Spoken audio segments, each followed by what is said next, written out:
Yo, peak game. Time for me to give my picks on who I think will be going to the NBA Finals. I must say, this playoffs have been absolutely insane. In my opinion, this has been the best playoffs overall in the last 10, 15, in about the last 10, 15 years or so. It's been a great playoffs, and I do like that the refs have been letting the players play a little bit more physical, more than like almost like 2000s physicality in some instances, depending who's playing.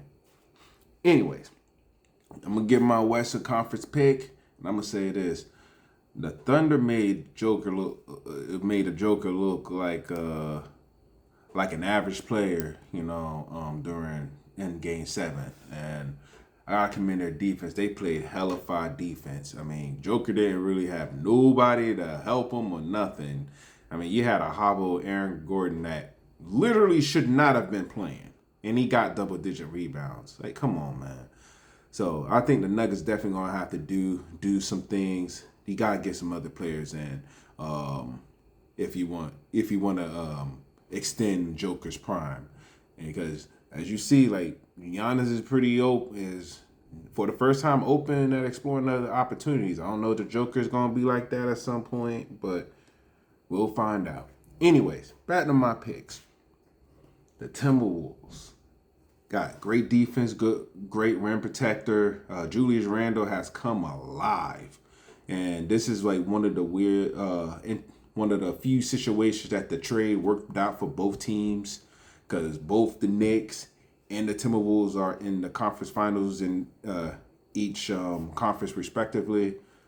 But back to this. Thunder got great defense. They got great depth. They can probably go 10 deep. If they shrink their bench down, they can go 8 easily.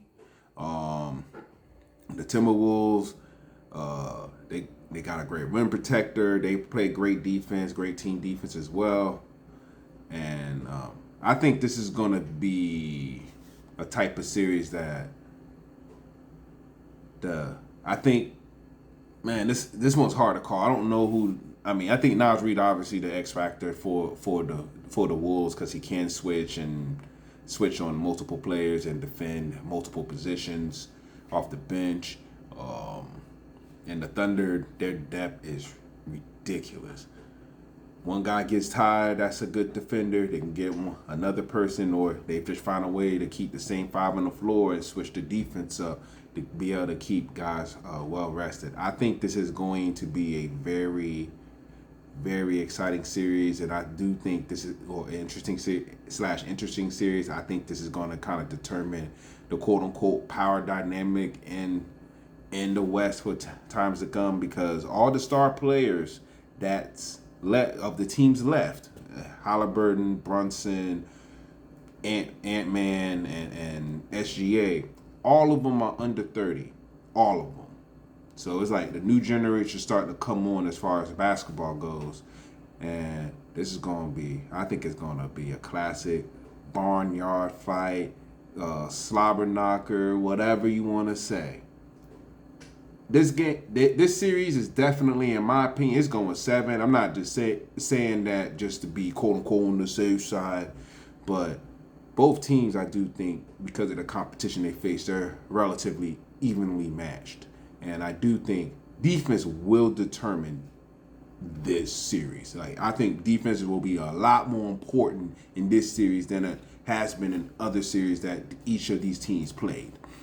All right. Having said that, I think it's going to be a close game. I think it's going to be 7. I think Game 7 is going to be within 10 points, whichever team wins the series. The team I think will be taking this will be the OKC Thunder, because their depth, the fact that they can play big and they can play small and not really lose much.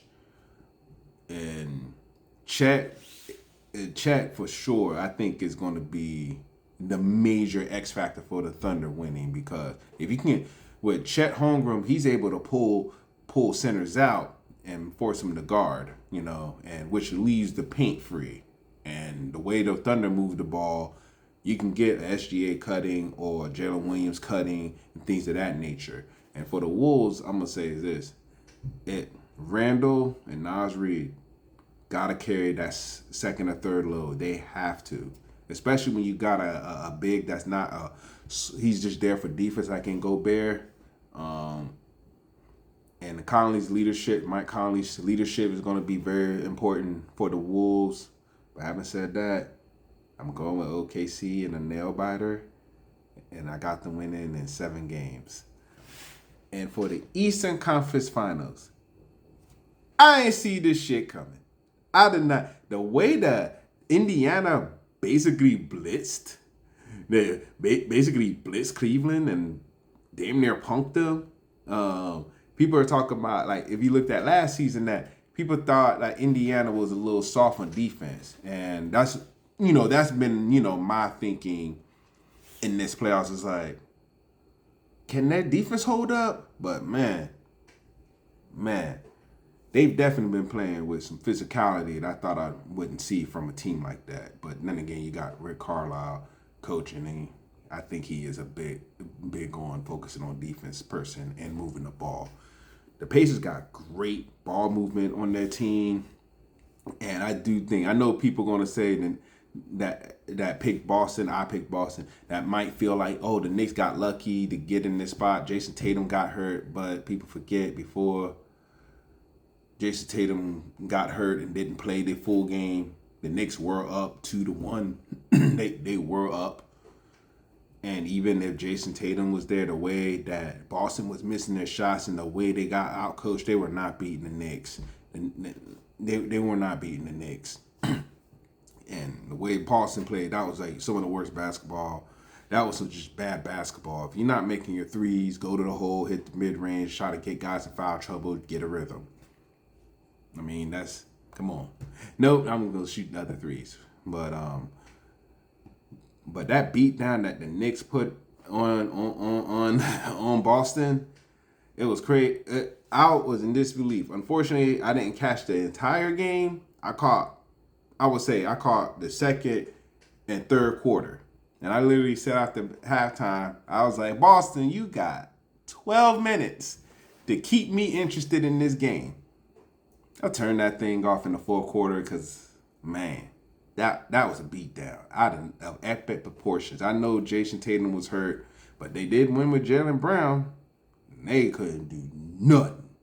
No, the Knicks had them on straps. I'm going to say this. If Tibbs gets the Knicks in the finals, I'm going to have to owe that man an apology because I have been relatively, feeling away or thinking that I don't think he can get it done because he might be a little too old school with the minutes and shrinking his bench to like 7 players. I'm gonna say this: the Knicks are gonna have to have 8, maybe 9 for the Pacers because they're running gun. They go up and down the floor. They move the ball well.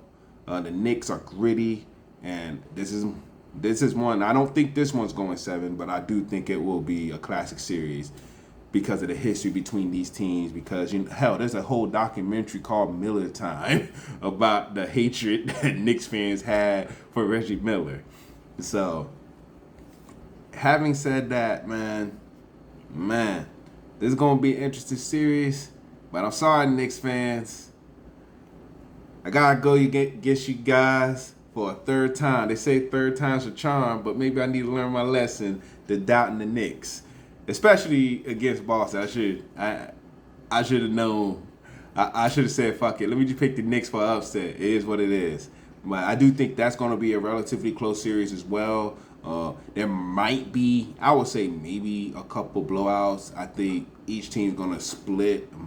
It's going to split the first 4 games. I think they'll be going into game 5 with a 2-2 tie. And then I think the Pacers are going to win a big game in Madison Square and game 5 and close it out on their home floor. That's what I think. Because I'm going to say this, in my humble opinion, if it goes 7, I think the Knicks has the advantage. But since I am rolling with the Pacers and thinking they're going to get to the NBA Finals to be able to have a chance to get their first NBA title, I'm gonna roll. I am gonna roll with the Pacers in 6 on this one, and it's gonna be. So I got the Thunder and I got the Pacers going to the NBA Finals. It's going, man. These playoffs have been great, man. Compared to the last years, these have been great playoffs. That's all I gotta say. Bees, everybody, deuces.